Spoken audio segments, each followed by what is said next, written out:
Wave 31 Sports Director Lyndon Blake is with us now. Lyndon, you've been talking about it all night. The weather and the coronavirus causing changes to high school football.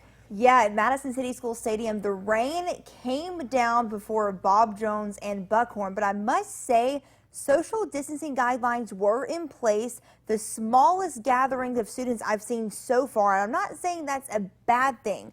Athletic Director Tom Runyon wanted to spread the students out in the stands instead of having them together in the end zones. Let's get right to this game. You see the cheerleaders are masked up. This game at 6 o'clock did not look promising with that crazy weather, but by kickoff, we were cloudy, but clear to play football. Now it's the second week I've seen a kickoff return for 6. This one happened too fast. I caught it at the end as I was running to the opposite side of the field, but that's KJ Lacey with the touchdown.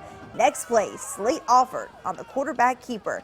It's good enough for a first down as he plows through Buckhorn defenders, but the Bucks able to hold off the Patriots and keep them to 3 points that drive. CJ Hatcher now able to get out of the pocket. He finds Charles Kinnear for the first down, but the momentum ran out quickly because in this next play, oopsie, there's the fumble and Bob Jones recovers. The score at the end of the first would be 10-0, and Bob Jones goes on to beat Buckhorn 20-0. Over at Austin, the Black Bears look to make it 6 in a row against rival Decatur, and they get off to a hot start on the first drive of the game. Quarterback Quincy Crittenden drops back, and it's Trey Shackelford. You'll hear these guys' names all season. 3 men in the area, but no problem for Shackelford, who shakes them off and takes it to the end zone. Black Bears take an early 6-0 lead. Next drive, Crittenden again. Lots of time as he goes deep and finds Christopher Lyle. Great pass, great catch. 6 more points for Austin. Now let's go to the second quarter. Austin up by 20. It was more the same as Javon Jackson takes the handoff and cuts to the outside. And from there, it's smooth sailing in for 6 and puts Austin up 26-0. The Black Bears go on to win that game 67-3. Wave 31's Max Cohan joins us live now to tell us how the district kept fans safe at that game tonight. Max? Lyndon, with a rivalry like this that spanned more than 50 games, the district felt it was important to play and took precautions to make sure they could, starting outside the stadium where there were separate entrances for each team and masks were required for entry. Once inside, fans had to stay on the side of the stadium they entered and were asked to keep their distance in the stands. District Athletic Director Watt Parker told me they planned to have less than 2,000 people attend and took extra steps to space those who did come. We've arranged a couple of special areas, standing room only areas in case we have coaches and coaching passes that are going to come up. We made some special arrangements for our faculty and their families to sit in a different area that would not take up seating from our fans. So we're going to be in that sub 2,000 range.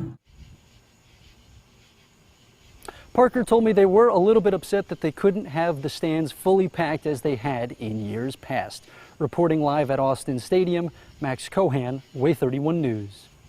Thank you so much, Max, for that report. Now we're going to go over to Milton Frank, where Grissom is looking to rebound after falling to Coleman last week.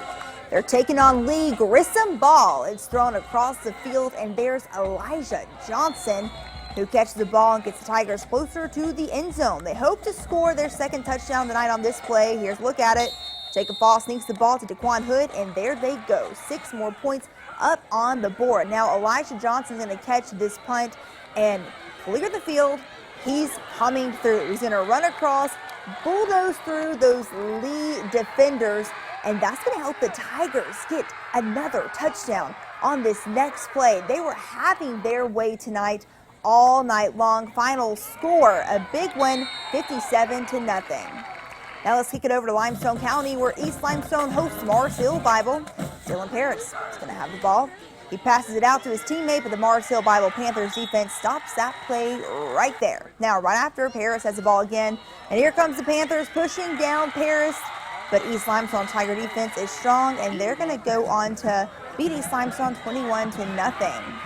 Tonight was a home opener for the Scottsboro Wildcats. They faced off against Madison Academy. Let's go to the first play. Here we have Jacob Manning gives a quick handoff to Noah Linville. It's coming up, guys. I promise you that play is going to be good for a Wildcat first down. Scottsboro looking good out of the jump later in the quarter. Avery Seaton is going to fake the pass for Madison Academy. He even catches us off guard. He's going to hang on to it and run for about 20 more yards. That gets them in good field position. We're in the second quarter now. Seaton leans back, fires the long pass, and is caught by Caden Cherry for a Madison County touchdown. A big game there. Now Madison Academy will win that game 30-6. Let's look at these scoreboards. Another OT game for Madison County. They take down Boaz. UC Clements Limestone. West Limestone wins big. Gunnersville takes down Arab. There's a look at some more scores here. Big win for Falkville, 58-0 over Danville. And Hazel Green wins on a field goal in the last 6 seconds of the game. Final there, 37-34. Another big game for New Hope. They take down Columbia 42-20. And we'll be right back for more scores and highlights after this break.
Lyndon, just a few minutes ago, we talked about your experience at Madison City and the coronavirus and other precautions there. But as we saw at Brooks High School tonight, social distancing is so tough at these games. Yeah, it's hard when you want to be with your friends, but it's so important to keep those 6 feet of distance between your friends, other people not in your household, so we can have a long football season. And as Governor Kay Ivey said today, masks are going to have to stay on for the next couple of months, and they are required at high school football games. So let's get on over there to Brooks High School. They're taking on Sheffield. That's that Brooks band.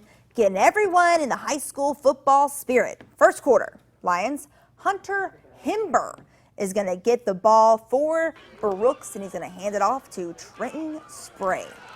He's going to take it and gain some yards before the Bulldogs defense stops him. Next play, Himber hands it off to Chandler Ross, but Sheffield's Savion Johnson flips him to the ground. Brooks can't score on this drive. Sheffield ball, Jalen Jones is picked off. Man, he was trying to find his guy, but Cameron Williams had